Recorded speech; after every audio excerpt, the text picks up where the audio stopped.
안녕하세요. 소아청소년과 전문의 하정훈입니다.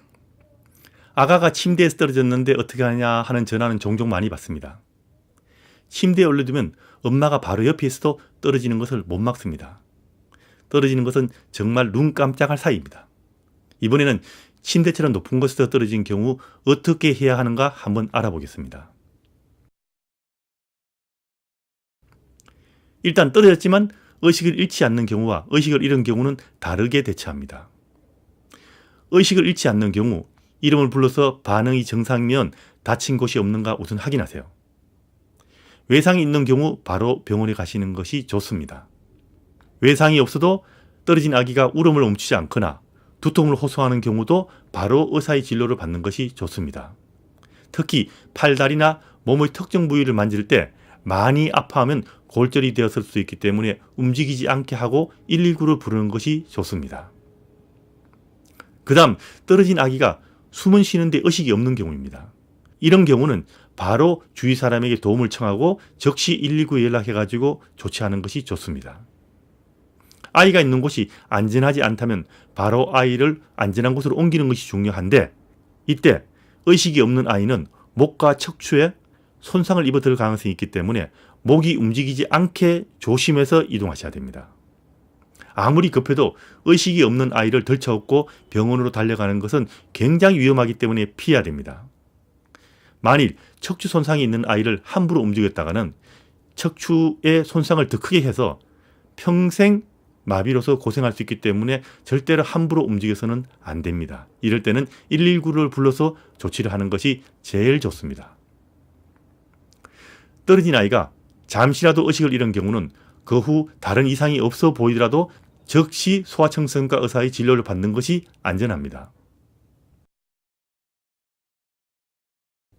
외상도 없고 다른 이상이 없어서 보기에는 멀쩡해 보여도 떨어져서 머리를 심하게 부딪힌 경우는 머리뼈 안으로 뇌출혈이 서서히 생길 수 있습니다. 그렇기 때문에 지금 당장은 문제가 없어 보여도 한 3일 정도는 주의해서 관찰하는 것이 좋습니다. 만일 3일 동안 깨어서 잘 깨지 않거나 의식이 흐려지거나 경련을 하거나 분수처럼 토하거나 3번 이상 토하거나 목이 아프거나 목을 움직이지 잘 못하는 경우라면 바로 응급실로 가는 것이 좋습니다.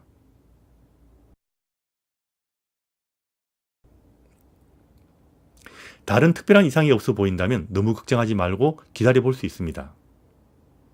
하지만 아가의 상태를 정확하게 판단할 자신이 없는 경우라면 소아청소년과 의사의 진료를 받고 아기의 상태에 대해서 명확하게 확인하는 것이 가장 안전합니다. 만일 이마가 부었다면 찬물찜질 해주시면 됩니다. 한 20분 정도. 그리고 한바탕 울고 나온 후에 아이가 잠을 자는 경우가 많은데 이때는 다른 문제가 없다면 한 2시간 정도 하게 내버려 두십시오.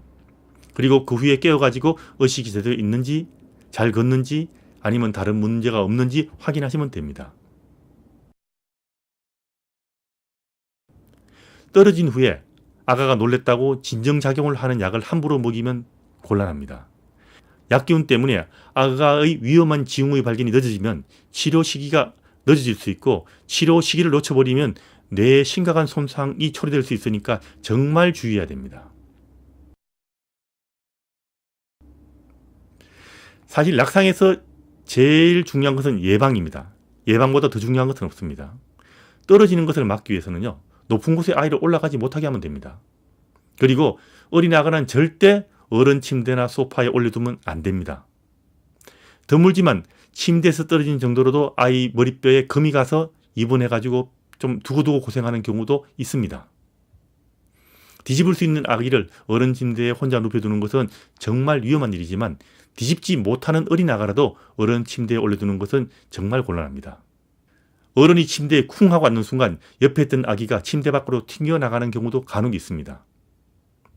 침대나 소파나 어디라도 높은 곳에 아이를 올려두지 않는 것이 낙상 예방에 제일 중요하다는 것 잊지 마십시오.